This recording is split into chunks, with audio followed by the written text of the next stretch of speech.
Hello दोस्तों, मैं आशीष कुमार स्वागत करता हूं आपके अपने YouTube channel AK genius knowledge पर। आज के इस वीडियो पर देखेंगे केंद्रीय बजट 2024 जो कि पारित हो चुका है। यहां पर 9 महत्वपूर्ण बातें देखेंगे, जो कि आयकर बजट और हमारे पास वित्त केंद्रीय बजट, रेलवे के लिए बजट, हेल्थ केयर के लिए बजट, विमांकन के लिए बजट, हरित ऊर्जा के लिए बजट, जो कि हमारे पास बुनियादी विकास के लिए बजट, इसके साथ ही इलेक्ट्रॉनिक वाहन के लिए बजट और इसके साथ ही अमृतकाल की रणनीति के बारे में भी जानेंगे। तो आइए देखते हैं, हमारे पास केंद्रीय बजट की कुछ महत्वपूर्ण बातों के बारे में देख लेते हैं। तो 2024 का बजट, जो कि विभिन्न क्षेत्रों पर ध्यान केंद्रित करता है, आयकर दरों को बरकरार रखता है और कम आय वाले लोगों के लिए छूट की पेशकश करता है। इसमें बुनियादी ढांचे, स्वास्थ्य सेवा, विमाकन, हरित ऊर्जा और रेलवे उन्नयन पर जोर दिया गया है। इसके अलावा बजट भारत के विकास और स्थिरता के लिए अमृतकाल के दीर्घकालीन दृष्टि के लिए भी अनुकूल है या अनुरूप है। इसी के साथ हम देख लेते हैं इसमें अनुक्रमणिकता, मतलब कितने बजट हैं। यहाँ पर हमारे पास पहला है आयकर बजट, दूसरा है वित्त केंद्रीय बजट, तीसरा है रेलवे के लिए बजट, चौथा है हेल्थ केयर के लिए बजट, पांचवा है विमांकन के लिए बजट और छठवां है हरित ऊर्जा के लिए बजट। इसी के साथ हम देखते हैं सातवां, जो हमारे पास बुनियादी विकास के लिए जो बजट है। इसी के साथ इलेक्ट्रॉनिक वाहन के लिए बजट है। इसी के साथ हमारे पास अमृतकाल के लिए बजट है, 2024 और 2025 का जो बजट है। तो आइए देखते हैं हमारे पास बजट के बारे में। तो नंबर 1 पर आता है हमारे पास बजट, जो कि आयकर बजट है। यहाँ पर 2024 का बजट, जो कि वित्त मंत्री की आयकर दरों में से कोई बदलाव नहीं किया गया और 7 लाख रुपए तक की आय वाले व्यक्तियों के लिए धारा, जो कि हमारे पास 87 के तहत जो कि छूट बरकरार रखी गई है। वित्त वर्ष 2009-2010 जो कि 25,000 रुपये तक, और वित्त ऊर्जा, जो कि वित्त वर्ष 2010 से 2011 और 2014 से 2015 के लिए 10,000 रुपये कर दी गई है वापस। इसी के साथ जिसमें लगभग 1 करोड़ करदाताओं को लाभ मिला है। इसी के साथ हम यहाँ पर स्पष्टीकरण की बात कर लेते हैं। तो धारा 87 छूट, मतलब सालाना 7 लाख रुपए जो कमाने वाले व्यक्तियों की छूट मिलती रहेगी, जिससे उनके जो कर है वो देनदारी शून्य हो जाएगी। इसके साथ कर मांगों को जो वापस लेना, मतलब यहाँ पर कर मांगों को वापस लेना यहाँ पर है। तो वित्त वर्ष 2009-2010 के लिए 25,000 रुपये का बकाया कर मांग वापस ले ली गई है। इसी के साथ वित्त वर्ष 2010 से 2011, 2014 से 2015 के लिए लगभग 10,000 रुपये तक का जो मांग की वापस कर ली गई है। इसी के साथ इसके प्रभाव के बारे में भी बात करते हैं। तो इस पहल में लगभग 1 करोड़ जो कि करदाताओं की पुरानी जो कि कर मांगों को वृत्ति जो कि बोझ कम करके सकारात्मक प्रभाव पड़ने की उम्मीद है। इसी के साथ हम बात कर लेते हैं दूसरा नंबर, जो कि हमारे पास वित्त केंद्रीय बजट है। तो वित्त केंद्रीय बजट क्या कहता है, तो आइए देखते हैं। केंद्रीय बजट आर्थिक विकास पर केंद्रित होता है, जिसमें लगभग 11.1% की वृद्धि के साथ पूंजीगत व्यय लगभग 11 लाख करोड़ रुपए, वित्तीय घाटे का लक्ष्य, जो कि वित्त वर्ष 25 के लिए लगभग 5.1%, जिसे हम वित्त वर्ष 26 तक के 4.5% के नीचे लाने का उद्देश्य है। कोई कर परिवर्तन घोषित नहीं किया गया। इलेक्ट्रॉनिक वाहनों की परिस्थितियों को तंत्र को बढ़ावा देने हेतु परियोजना उधार एवं विनिर्देशक लक्ष्यों के माध्यम से वित्तीय स्वास्थ्य पर प्रबंधन की कोशिश की गई है।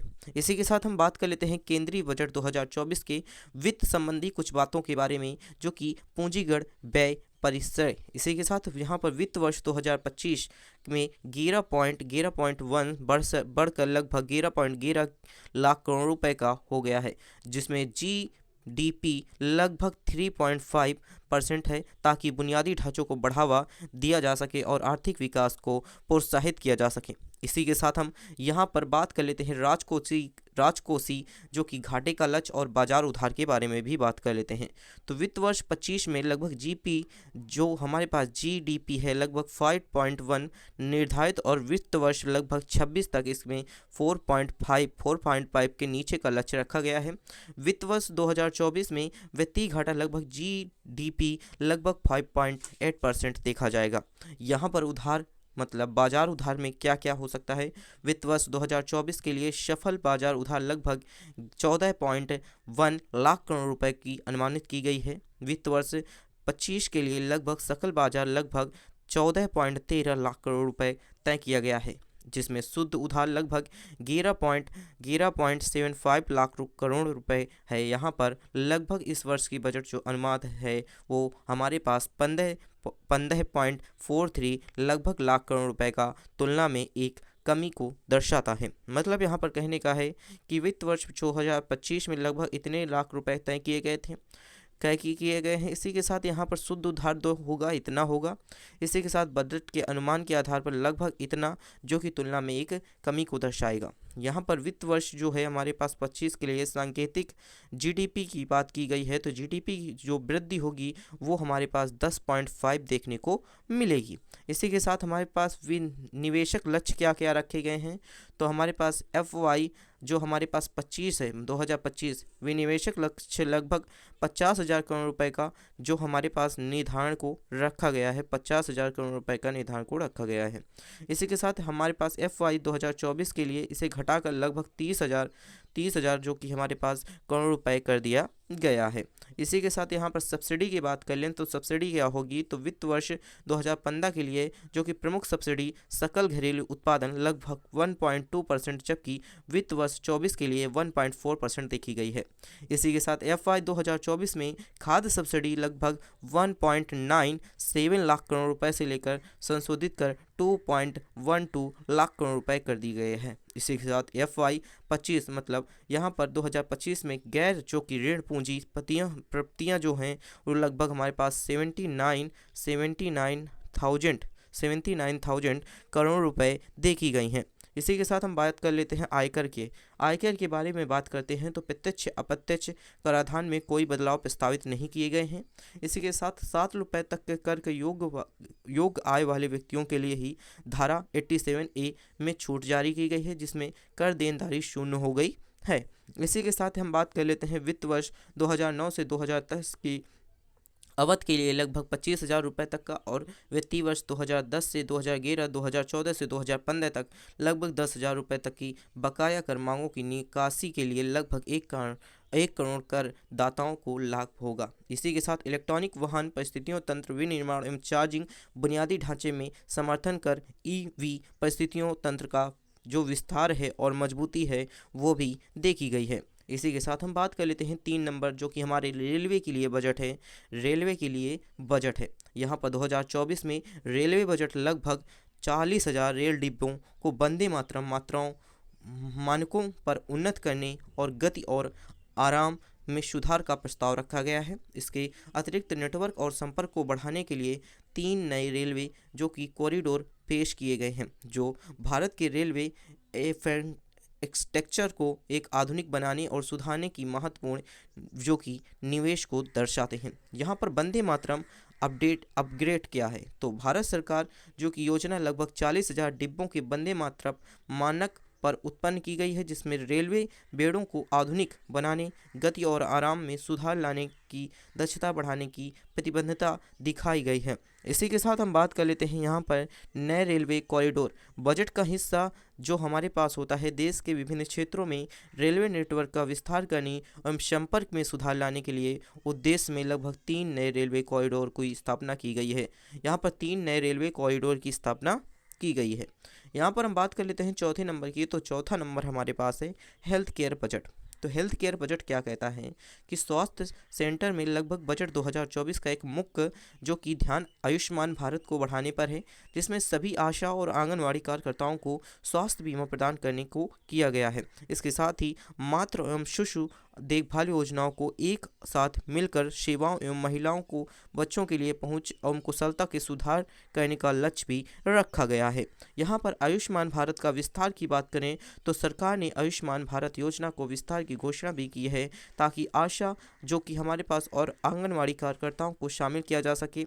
इस कदम के उद्देश्य एक प्रमुख स्वास्थ्य सेवा कर्मचारियों को व्यापक स्वास्थ्य बीमा लाभ प्रदान करने का है, जो भारत की स्वास्थ्य प्रणाली में महत्वपूर्ण भूमिका को निभाती हैं। यहाँ पर बात कर लेते हैं मातृ एवं शिशु देखभाल योजनाओं को एकीकरण।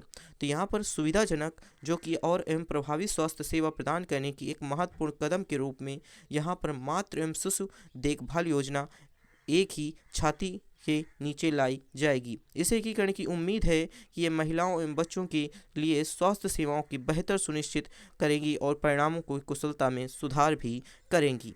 यहाँ पर हम बात कर लेते हैं 5वां नंबर हमारे पास है विमांकन, मतलब बीमा में मतलब हवाई अड्डों में क्या क्या बजट हुआ है पारित। तो हम बात कर लेते हैं मौजूदा हवाई अड्डों का विस्तार क्या है।